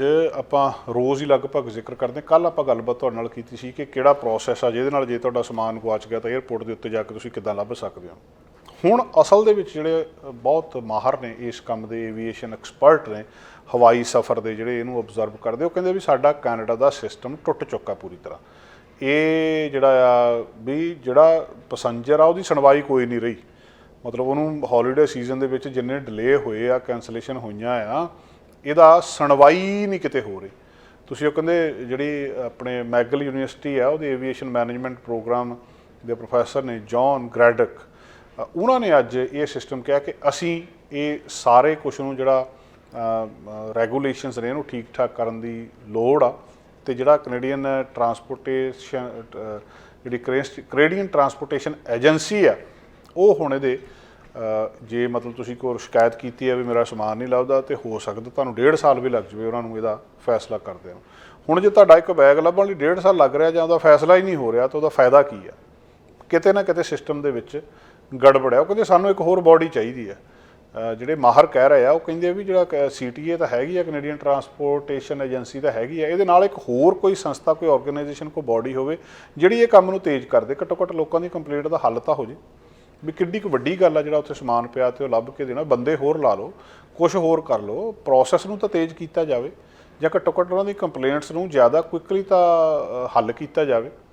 ਹੁਣ ਮਤਲਬ ਤੁਸੀਂ ਜਿਹੜੇ 2 ਸਾਲ तक ਤੁਹਾਡੀ ਕੰਪਲੇਂਟ ਦੀ ਸੁਣਵਾਈ ਕਰਨ ਨੂੰ ਹੀ ਲੱਗ ਜਾਣ, ਇਹ ਐਕਸੈਪਟੇਬਲ ਨਹੀਂ ਹੈ। ਮਾਹਰ ਇਹ ਮੰਨ ਰਿਹਾ ਵੀ ਇਹ ਕਿਸੇ ਤਰੀਕੇ ਨਾਲ ਵੀ ਜਸਟੀਫਾਈਡ ਨਹੀਂ ਕਿ ਮੀਂਹ ਆ ਗਿਆ, ਹਨੇਰੀ ਆ ਗਈ, ਸਟ੍ਰੋਮ ਆ ਗਿਆ, ਜਹਾਜ਼ ਰੁਕ ਗਏ, ਸਿਸਟਮ ਫੇਲ ਹੋ ਗਏ। ਪਰ ਕੁਛ ਵੀ ਹੋ ਗਿਆ, ਉਹਨਾਂ ਜਿਹੜਾ ਬੰਦੇ ਦਾ ਨੁਕਸਾਨ ਹੋਇਆ ਉਹਦੀ ਕੰਪਲੇਂਟ ਤਾਂ ਘੱਟੋ ਘੱਟ ਸੁਣੀ ਜਾਵੇ। ਮਤਲਬ ਕਿੰਨਾ ਕੁ ਜ਼ਿਆਦਾ ਕਾਸਟ ਹੋਊਗੀ ਇਹਦੇ ਬੰਦੇ ਰੱਖਣੇ ਜਾਂ ਸਿਸਟਮ ਠੀਕ ਠਾਕ ਕਰਨ ਦੇ ਉੱਤੇ, ਇਹ ਐਕਸੈਪਟੇਬਲ ਨਹੀਂ ਆ। ਇਹਦੇ ਲਈ ਕੁਛ ਨਾ ਕੁਛ ਕਰਨਾ ਚਾਹੀਦਾ। ਪਿਛਲੇ ਦਿਨਾਂ ਦੇ ਵਿੱਚ ਬਹੁਤ ਸਟ੍ਰੋਮ ਆਇਆ, ਵਿੰਟਰ ਸਟ੍ਰੋਮ ਹੋਇਆ ਹੌਲੀਡੇ ਸੀਜ਼ਨ ਦੇ ਵਿੱਚ। VIA ਰੇਲ ਟ੍ਰੇਨਸ ਜਿਹੜੀਆਂ ਸੀਗੀਆਂ, 에ਅਰਪੋਰਟਸ ਜਿਹੜੇ ਦੂਜੇ ਸੀਗੇ, ਸਾਰਾ ਕੁਛ ਮਤਲਬ ਪੈਸੰਜਰਸ ਜਿਹੜੇ ਸੀਗੇ ਉਹ ਕ੍ਰਿਸਮਸ ਮਿਸ ਕਰ ਗਏ, ਵਾਪਸ ਨਹੀਂ ਆ ਸਕੇ। ਔਰ ਜਿਹੜਾ ਜਿੰਨਾ ਜ਼ਿਆਦਾ ਇਹਨਾਂ ਫਲਾਈਟਸ ਦੇ ਉੱਤੇ ਡਿਸਟਰਪਸ਼ਨ ਹੋਈ ਆ, ਅਤੇ ਉਹਦਾ ਜਿਹੜਾ ਹੁਣ ਇੱਕ ਤਾਂ ਵੀ ਮੌਸਮ ਦਾ ਤਾਂ ਪਤਾ ਹੀ ਆ, ਕੈਨੇਡਾ ਦੇ ਵਿੱਚ ਮੌਸਮ ਜਾਂ ਇੱਥੇ ਅਮਰੀਕਾ ਦੇ ਵਿੱਚ ਮੌਸਮ ਦਾ ਤਾਂ ਕੋਈ ਭਰੋਸਾ ਹੀ ਨਹੀਂ ਹੈ, ਕਿਸੇ ਪਾਸੇ ਵੀ ਜਾ ਸਕਦਾ। ਹੁਣ ਇਹ ਸਾਰਾ ਦਾ ਸਾਰਾ ਕੰਮ ਕੀ ਵੈਦਰ ਦੇ ਉੱਤੇ ਪਾਇਆ ਜਾ ਸਕਦਾ? ਜਿਹੜੇ ਵਿਅਕਤੀ ਦਾ ਇਹ ਨੁਕਸਾਨ ਹੋਇਆ ਆ, ਉਹ ਇਹ ਸਵਾਲ ਪੈਦਾ ਕਰ ਰਿਹਾ ਵੀ ਫੈਕਟਰ ਕਿਹੜੇ ਆ। ਜਿਹੜੀ ਫਲਾਈਟ ਡਿਸਟਰਪਸ਼ਨ ਹੋਈ ਆ, ਉਹਦੇ ਵਿੱਚ ਕਹਿੰਦੇ ਪਲੈਨਿੰਗ ਦੀ ਘਾਟ ਸੀ, ਐਕਸਪੀਰੀਅੰਸਡ 에ਅਰਪੋਰਟ ਹੈ ਨਹੀਂ ਗੇ ਸਾਡੇ ਕੋਲ, ਜਾਂ ਜਿਹੜਾ 에ਅਰਲਾਈਨ ਦਾ ਸਟਾਫ ਨਹੀਂ ਆ। ਇਹ 에ਅਰਲਾਈਨ ਦਾ ਸਟਾਫ, 에ਅਰਪੋਰਟਸ ਸਿਸਟਮ ਅਤੇ ਦੂਜਾ ਜਿਹੜਾ ਪਲੈਨਿੰਗਸ ਨੇ, ਇਹ ਸਾਰੇ ਕੁਛ ਦੀ ਘਾਟ ਕਰਕੇ ਸਮੱਸਿਆ ਆ ਰਹੀ। ਵੀ ਜਹਾਜ਼ ਤਾਂ ਕੈਂਸਲ ਹੋ ਗਏ। ਸਾਊਥ ਵੈਸਟ 에ਅਰਲਾਈਨਸ ਦੀ ਅਮਰੀਕਾ ਦੇ ਵਿੱਚ ਜੋ ਕੁਛ ਪਿਛਲੇ ਦਿਨਾਂ ਦੇ ਵਿੱਚ ਹੋਇਆ, ਉਹਨਾਂ ਦੇ ਕੰਪਿਊਟਰ ਹੀ ਨਹੀਂ ਚੱਲ ਰਿਹਾ। ਉਹ ਕਹਿੰਦੇ ਕਈ ਸਾਲ ਪੁਰਾਣੇ ਅਤੇ ਕੰਪਿਊਟਰ ਜਿਹੜਾ ਉਹਦਾ ਸੋਫਟਵੇਅਰ ਆ, ਉਹਦੇ ਵਿੱਚ ਜਿਹੜੇ ਪ੍ਰੋਗਰਾਮ ਦੇ ਨਾਲ ਉਹ ਕਰ ਰਹੇ ਆ, ਉਹੀ ਨਹੀਂ। ਕਾਪੀ ਪੈਨ ਲੈ ਕੇ ਬੈਠੇ ਤੇ ਉਹ ਹਿਸਾਬ ਕਰਨ ਲੱਗੇ ਸੀ ਵੀ ਕਿਹੜੇ ਪਾਇਲਟ ਨੂੰ ਕਿਹੜੇ ਜਹਾਜ਼ 'ਤੇ ਭੇਜਣਾ ਅਤੇ ਕਿਹੜਾ ਜਿਹੜੇ ਕ੍ਰਿਊ ਆ ਉਹਨੂੰ ਕਿੱਥੇ ਭੇਜਿਆ ਜਾਵੇ। ਇੱਦਾਂ ਤਾਂ ਉਹਨਾਂ ਨੇ ਹਿਸਾਬ ਕੀਤਾ। ਪਲੈਨਿੰਗ, ਇਨਫਰਾਸਟਰਕਚਰ, ਇਹ ਵੱਡੇ ਫੈਕਟਰ ਆ। ਜੇ ਮੀਂਹ ਹਨੇਰੀ ਝੱਖੜ ਆ ਗਿਆ, ਫਲਾਈਟਾਂ ਕੈਂਸਲ ਹੋ ਗਈਆਂ, ਉਹਨਾਂ ਬੰਦਿਆਂ ਦੀ ਗੱਲ ਸੁਣਨ ਦੇ ਲਈ ਤਾਂ ਕੋਈ ਬੰਦਾ ਹੋਣਾ ਚਾਹੀਦਾ। ਉਹ ਤਾਂ ਤੁਹਾਡੇ ਵੱਸ ਦੇ ਵਿੱਚ ਹੈਗਾ। ਸੋ ਹੁਣ ਇਹ ਸਵਾਲ ਲੋਕ ਪੈਦਾ ਕਰ ਰਹੇ ਆ, ਔਰ ਲੋਕ ਪੁੱਛ ਰਹੇ ਆ ਵੀ ਘੱਟੋ ਘੱਟ ਸਾਨੂੰ ਪਤਾ ਤਾਂ ਹੋਵੇ ਵੀ ਹੋਇਆ ਕੀ ਆ। ਇਹ ਕ੍ਰਿਸਮਸ ਜਿਹੜਾ ਕਿ ਕਈ ਮਹੀਨਿਆਂ ਦੇ ਲਈ ਸੋਲਡ ਆਊਟ ਹੋ ਜਾਂਦੀਆਂ 에ਅਰਲਾਈਨਸ ਇਹ, ਅਤੇ ਮਤਲਬ 15 ਉਹਦੇ ਤੋਂ ਦਸੰਬਰ ਤੋਂ ਲੈ ਕੇ 2 ਹਫ਼ਤੇ ਜਨਵਰੀ 3 ਤੱਕ ਸਭ ਤੋਂ ਵੱਧ ਪ੍ਰੋਫਿਟੇਬਲ ਹਫ਼ਤੇ ਹੁੰਦੇ ਆ ਇਹ ਇਹਨਾਂ ਦੇ ਲਈ ਸਾਲ ਦੇ। ਇੱਥੇ 에ਅਰਲਾਈਨਾਂ ਨੂੰ ਕਮਾਈ ਵੀ ਬਹੁਤ ਮੋਟੀ ਹੁੰਦੀ ਆ। ਸੀਟਸ ਜਾਂ ਕੋਈ ਖਾਲੀ ਸੀਟ ਨਹੀਂ ਛੱਡਦੇ ਇਹ, ਅਤੇ ਕੋਈ ਮਤਲਬ ਜਿਹੜਾ ਕੁਛ ਵੀ ਉਹਦੇ ਉੱਤੇ ਹੋ ਜਾਵੇ। ਸੋ ਜਿਹੜੇ ਹੁਣ ਪੈਸੰਜਰ ਨੇ, ਉਹਨਾਂ ਦੀਆਂ ਫਲਾਈਟਾਂ ਕੈਂਸਲ ਹੋ ਗਈਆਂ ਜਾਂ ਕੁਛ ਹੋ ਗਿਆ, ਉਹਨਾਂ ਦੇ ਕੋਲ ਬੈਕਅਪ ਕੋਈ ਨਹੀਂ, ਅਤੇ ਪੈਸੰਜਰਸ ਦੇ ਕੁਛ ਅਵੇਲੇਬਲ ਨਹੀਂ, ਕੋਈ ਫਲਾਈਟ ਨਹੀਂ ਹੈ। ਸੋ ਹੁਣ ਇਸ ਮਾਮਲੇ ਦੇ ਉੱਤੇ ਜਿਹੜੇ ਐਕਸਪਰਟ ਨੇ ਉਹ ਸਵਾਲ ਕਰ ਰਹੇ ਵੀ ਇਹਦੇ ਉੱਤੇ ਪੁੱਛ ਪੜਤਾਲ ਹੋਣੀ ਚਾਹੀਦੀ ਆ। ਜੇ CTA ਕੁਛ ਨਹੀਂ ਕਰ ਸਕਦਾ ਤਾਂ ਘੱਟੋ ਘੱਟ ਹੋਰ ਬੰਦੇ, ਕੋਈ ਏਜੰਸੀ ਹੋਰ ਬਣਾ ਲਓ, ਕੁਛ ਹੋਰ ਰੱਖ ਲਓ, ਉਹਨਾਂ ਕੋਲੋਂ ਪੁੱਛ ਲਓ ਕਿੰਨੇ ਵਰਕਰ ਨੇ ਇੱਥੇ ਏਵੀਏਸ਼ਨ ਇੰਡਸਟਰੀ ਦੇ ਵਿੱਚ ਜਿਹੜੇ ਇਸ ਵੇਲੇ ਜਿਹੜੇ ਸਵਾਲ ਕਰ ਰਹੇ ਆ ਕਿ ਇਹਨਾਂ ਦੇ ਹੁਣ ਪਾਇਲਟ ਕਹਿੰਦੇ ਹੈ ਨਹੀਂ। ਉਹ ਕਹਿੰਦੇ ਵੀ ਹਾਇਰ ਕਰ ਲਓ ਕਿਸੇ ਥਾਂ ਦੇ ਉੱਤੋਂ। ਜੇ ਪਾਇਲਟ ਹੈ ਨਹੀਂ, ਜਿਹੜੀ ਸ਼ਾਰਟੇਜ ਆ, ਟੈਂਪਰੇਰੀ ਫੋਰਨ ਵਰਕਰ ਇੱਥੇ ਆਉਂਦੇ, ਪਾਇਲਟ ਸੱਦ ਲਓ। ਜਿਹੜਾ ਵੀ ਸਨਵਿੰਗਸ ਦਾ ਜਿਹੜਾ ਜਿੱਡਾ ਵੱਡਾ ਮਸਲਾ ਆਇਆ ਸੀ ਕਿ ਜਿਹੜਾ ਉਹ ਮਤਲਬ ਉਹ ਕੀ 에ਅਰਲਾਈਨ ਉਹ ਬੰਦੇ ਸੱਦਣ ਨੂੰ ਤਿਆਰ ਆ, ਜਾਂ ਜੇ 에ਅਰਲਾਈਨ ਸੱਦਣ ਨੂੰ ਤਿਆਰ ਆ ਤਾਂ ਕੀ ਸਰਕਾਰ ਉਹਨਾਂ ਨੂੰ ਆਗਿਆ ਦੇ ਰਹੀ ਹੈ? ਵੀ ਘੱਟੋ ਘੱਟ ਸਾਰੀ ਸਮੱਸਿਆ ਦਾ ਹੱਲ ਸਾਹਮਣੇ ਆਉਣਾ ਚਾਹੀਦਾ। ਵੀ ਕੌਣ ਜ਼ਿੰਮੇਵਾਰ ਆ ਇਹਦੇ ਲਈ। ਮੌਸਮ ਦੇ ਸਿਰ ਦੇ ਉੱਤੇ ਸਾਰੀ ਗੱਲ ਨਹੀਂ ਸਿੱਟੀ ਜਾ ਸਕਦੀ ਵੀ ਫਲਾਈਟਾਂ ਲੋਕ ਜ਼ਿਆਦਾ ਹੋ ਗਏ ਤੇ ਮੌਸਮ ਖਰਾਬ ਹੋ ਗਿਆ। ਲੋਕ ਸਵਾਲ ਇਹ ਇਸ ਵੇਲੇ ਕਰ ਰਹੇ। ਐਮਾਜ਼ੋਨ ਦੁਨੀਆ ਦੀ ਬਹੁਤ ਵੱਡੀ ਕੰਪਨੀ ਆ, ਬਿਜ਼ਨਸ ਸੌਫਟਵੇਅਰ ਜਿਹੜੇ ਬਣਾਉਣ ਵਾਲੇ ਇਹ ਸੇਲ ਫੋਰਸ ਆ, ਜਿਹਦੇ ਵਿੱਚ ਵੱਡੀਆਂ US ਦੀਆਂ ਕੰਪਨੀਆਂ ਉਹਨਾਂ ਦੇ ਵਿੱਚ ਇਹਦਾ ਨਾਂ ਆਉਂਦਾ ਹੈ। ਖਬਰ ਇਹ ਆ ਰਹੀ ਆ ਕਿ ਐਮਾਜ਼ੋਨ 18,000 ਬੰਦੇ ਨੂੰ ਨੌਕਰੀ ਤੋਂ ਕੱਢ ਰਹੀ ਆ। ਪਿਛਲੇ ਦਿਨਾਂ ਦੇ ਵਿੱਚ ਬਹੁਤ ਸਾਰੀਆਂ ਵੱਡੀਆਂ ਕੰਪਨੀਆਂ ਨੇ ਲੇ ਆਫ ਕੀਤੀ ਆ, ਖਾਸ ਕਰ ਜਿਹੜੀਆਂ ਵੱਡੀਆਂ ਟੈਕ ਨੇ ਉਹਨਾਂ ਨੇ ਲੇ ਆਫ ਕੀਤੀ। ਕਾਫੀ ਸਾਰੇ ਬੰਦੇ ਉਹਨਾਂ ਨੇ ਆਪਣੇ ਕੰਮ ਤੋਂ ਕੱਢ ਦਿੱਤੇ। ਕਹਿੰਦੇ ਅਸੀਂ ਵਰਕ ਫੋਰਸ ਘਟਾਉਣਾ ਚਾਹੁੰਦੇ ਹਾਂ। ਸਿਆਟਲ ਬੇਸਡ ਇਹ ਕੰਪਨੀ ਆ, ਇਹਨਾਂ ਦਾ ਬੜਾ ਲੰਬਾ ਇੱਕ ਮਤਲਬ ਇਹਨਾਂ ਦਾ ਆਪਣੀ ਹਿਸਟਰੀ ਆ, ਜਿਹਦੇ ਵਿੱਚ ਹੁਣ ਇਹਨਾਂ ਦੀ ਵਰਕ ਫੋਰਸ ਵੀ ਬਹੁਤ ਜ਼ਿਆਦਾ ਆ। ਪੂਰੀ ਦੁਨੀਆ ਦੇ ਵਿੱਚ 1.5 ਮਿਲੀਅਨ ਗਲੋਬਲ ਵਰਕ ਫੋਰਸ ਜਿਹੜੀ ਹੈਗੀ ਆ ਇੱਥੇ, ਉਹਦਾ ਇੱਕ ਭਾਵੇਂ ਹਿੱਸਾ ਹੀ ਇਹ ਹੈਗੇ ਆ, ਪਰ ਫਿਰ ਵੀ ਇਹਨਾਂ ਨੇ 18,000 ਲੋਕਾਂ ਨੂੰ ਕੰਮ ਤੋਂ ਜਵਾਬ ਦੇਣਾ। ਇਹ ਇੱਕ ਵੱਡਾ ਜਿਹੜਾ ਉਹਨਾਂ ਲੋਕਾਂ ਦੇ ਲਈ ਝਟਕਾ ਤਾਂ ਹੈ ਹੀ ਹੈ, ਬਾਕੀ ਇੰਡਸਟਰੀ ਦੇ ਲਈ ਵੀ ਹੈਗਾ ਕਿ ਜੇ ਕੰਪਨੀਆਂ ਨੇ ਹੁਣ ਬੰਦੇ ਕੱਢਣੇ ਸ਼ੁਰੂ ਕਰ ਦਿੱਤੇ ਆ ਤਾਂ ਜਿਹੜੀ ਵਾਰ-ਵਾਰ ਗੱਲ ਕਹੀ ਜਾਂਦੀ ਆ ਵੀ ਰਿਸੈਸ਼ਨ ਆ ਜਾਣਾ ਜਾਂ ਰਿਸੈਸ਼ਨ ਆਉਣ ਵਾਲਾ ਆ, ਕਿਤੇ ਇਹ ਉਹਦਾ ਹਿੱਸਾ ਹੀ ਤਾਂ ਨਹੀਂ। ਜਿਹੜੇ ਅਪਰਚੁਨਿਟੀਜ਼ ਨੇ ਜਿਹੜੀਆਂ ਇਸ ਵੇਲੇ ਲੇ ਆਫਸ ਆ, ਇਹਨਾਂ ਕੰਪਨੀ ਦੇ ਜਿਹੜੇ ਕੁਛ ਸਟੋਰਸ ਨੇ ਉਹਨਾਂ ਦੇ ਉੱਤੇ ਇਹ ਕੀਤੀਆਂ ਗਈਆਂ ਆ। ਕਿਹੜੇ ਬੰਦਿਆਂ ਨੂੰ ਕੱਢਿਆ ਜਾਂਦਾ ਹਾਲੇ ਕਿ ਉਹ ਤਾਂ ਅੱਗੇ ਦੱਸਿਆ ਜਾਊਗਾ। ਨਵੰਬਰ ਦੇ ਵਿੱਚ ਹੀ ਇਹਨਾਂ ਨੇ ਕਹਿ ਦਿੱਤਾ ਸੀ ਕਿ ਜਿਹੜਾ ਇਕਨੋਮਿਕ ਲੈਂਡਸਕੇਪ ਆ ਉਹਦੇ ਵਿੱਚ ਕੰਪਨੀ ਨੇ ਆਪਣੀ ਜਿਹੜੀ ਬਹੁਤ ਤੇਜ਼ੀ ਨਾਲ ਹਾਇਰਿੰਗ ਕੀਤੀ ਜਾ ਰਹੀ ਸੀ ਉਹਨੂੰ ਬੰਦ ਕਰ ਦਿੱਤਾ ਸੀ, ਅਤੇ ਹੌਲੀ ਹੌਲੀ ਕਰਕੇ ਇਹਨਾਂ ਨੇ ਜੋਬ ਕੱਟਸ ਕਰਨੇ ਸ਼ੁਰੂ ਕਰ ਦਿੱਤੇ ਸੀ। ਅਤੇ ਹੁਣ ਇਹ ਵੀ ਕਹਿ ਦਿੱਤਾ ਸੀ ਕਿ ਤੁਸੀਂ ਬਾਈ ਆਊਟ, ਵਾਲੰਟਰੀ ਬਾਈ ਆਊਟ ਕਰ ਲਓ। ਜਿਹੜਾ ਆਪਣੇ ਆਪ ਜਾਣਾ ਚਾਹੁੰਦਾ ਉਹ ਚਲੇ ਜਾਵੇ ਇੱਥੋਂ, ਉਹਨੂੰ ਵੀ ਕੁਛ ਨਾ ਕੁਛ ਫਾਇਦਾ ਦੇ ਰਹੇ ਸੀਗੇ। ਜਿਹੜੀ ਸੇਲਜ਼ ਫੋਰਸ ਸੀਗੀ ਉਹਨਾਂ ਨੇ ਕਿਹਾ ਸੀ ਕਿ ਅਸੀਂ 8,000 EMPLOYE ਇਹਦਾ ਲੇ ਆਫ ਕਰ ਰਹੇ ਹਾਂ, ਮਤਲਬ ਟੋਟਲ ਵਰਕ ਫੋਰਸ ਦਾ 10ਵਾਂ ਹਿੱਸਾ। ਬੁੱਧਵਾਰ ਕੱਲ੍ਹ ਅਨਾਊਂਸਮੈਂਟ ਕੀਤੀ ਆ ਜਿਹੜੀ ਸੈਨ ਫਰਾਂਸਿਸਕੋ ਦੀ ਕੰਪਨੀ, ਉਹਨਾਂ ਨੇ ਵੀ ਇੱਕ ਇਹ ਕਿਹਾ ਵੀ ਅਸੀਂ ਵੀ ਜਿਹੜਾ ਇੱਕ ਵੱਡਾ ਕੱਟ ਇਹਦੇ ਵਿੱਚ ਕਰ ਰਹੇ ਹਾਂ। ਅਤੇ ਬਾਕੀ ਵੱਡੀਆਂ ਕੰਪਨੀਆਂ ਉਹਨਾਂ ਨੇ ਵੀ ਪਿਛਲੇ ਦਿਨਾਂ ਦੇ ਵਿੱਚ ਲੇ ਆਫਸ ਕੀਤੀਆਂ ਸੀਗੀਆਂ, ਅਤੇ ਹੁਣ ਇਹ ਲੇ ਆਫ ਵੀ ਇੱਕ ਵੱਡੀ ਜਿਹੜੀ ਆ ਮਤਲਬ ਅਸਰ ਇਹਦਾ ਮਾਰਕੀਟ ਦੇ ਵਿੱਚ ਦੇਖਿਆ ਜਾ ਰਿਹਾ ਹੈ ਕਿ ਕਿਤੇ ਇੱਦਾਂ ਨਾ ਹੋਵੇ ਆਉਣ ਵਾਲੇ ਦਿਨਾਂ ਦੇ ਵਿੱਚ ਹੋਰ ਜਿਹੜੀਆਂ ਕੰਪਨੀਆਂ ਆ ਉਹ ਵੀ ਇਸੇ ਪ੍ਰੋਸੈਸ ਦੇ ਵਿੱਚ ਸ਼ੁਰੂ ਹੋ ਜਾਣ। ਚਾਹੇ ਉਹ ਫੇਸਬੁੱਕ ਦੀ ਮੈਟਾ ਸੀਗੀ, ਉਹਨਾਂ ਦੇ ਜਿਹੜੇ CEO ਨੇ ਮਾਰਕ ਜ਼ੁਕਰਬਰਗ, ਉਹਨਾਂ ਨੇ ਵੀ ਪਿਛਲੇ ਸਮੇਂ ਦੇ ਵਿੱਚ ਕਿਹਾ ਸੀ ਕਿ ਅਸੀਂ ਆਪਣਾ ਲੇ ਆਫਸ ਕੀਤੀਆਂ ਵੀ ਆ। ਉਹਨਾਂ ਨੇ ਜਿਹੜਾ 11,000 EMPLOYE 13% ਉਹਨਾਂ ਦੀ ਟੋਟਲ ਵਰਕ ਫੋਰਸ ਦਾ ਘੱਟ ਕਰਨ ਬਾਰੇ ਗੱਲਬਾਤ ਕੀਤੀ ਸੀ। ਅਤੇ ਹੁਣ ਇਹ ਐਮਾਜ਼ਨ ਪਹਿਲਾਂ ਵੀ ਇਹ ਅਨਾਊਂਸਮੈਂਟ ਕਰ ਚੁੱਕੇ ਆ, ਅਤੇ ਲੋਕਾਂ ਦੇ ਮਨ ਦੇ ਵਿੱਚ ਥੋੜ੍ਹਾ ਜਿਹਾ ਇਸ ਗੱਲ ਦਾ ਡਰ ਆ ਕਿ ਕਿਤੇ ਇਹ ਰਿਸੈਸ਼ਨ ਵਾਲੀ ਗੱਲਬਾਤ ਨਾ ਸ਼ੁਰੂ ਹੋ ਗਈ ਹੋਵੇ। ਅਗਲੀ ਗੱਲਬਾਤ ਦੋਸਤੋ ਇੱਕ ਆਪਾਂ ਕਰਨੀ ਹੈ ਕਿ ਨੈਸ਼ਨਲ ਰਿਬਨ ਸਕਰਟ ਡੇ ਕੈਨੇਡਾ ਦੇ ਵਿੱਚ ਕੱਲ੍ਹ ਸੀਗਾ, ਨੈਸ਼ਨਲ ਰਿਬਨ ਸਕਰਟ ਡੇ। ਇਹ ਨੈਸ਼ਨਲ ਰਿਬਨ ਸਕਰਟ ਡੇ ਕੀ ਹੈ? ਦੁਨੀਆ ਦੇ ਵਿੱਚ ਹਰ ਇੱਕ ਕਲਚਰ ਦੇ, ਧਰਮ ਦੇ, ਵੱਖ-ਵੱਖ ਐਥਨੀਸਿਟੀਜ਼ ਦੇ ਲੋਕ ਰਹਿੰਦੇ ਆ।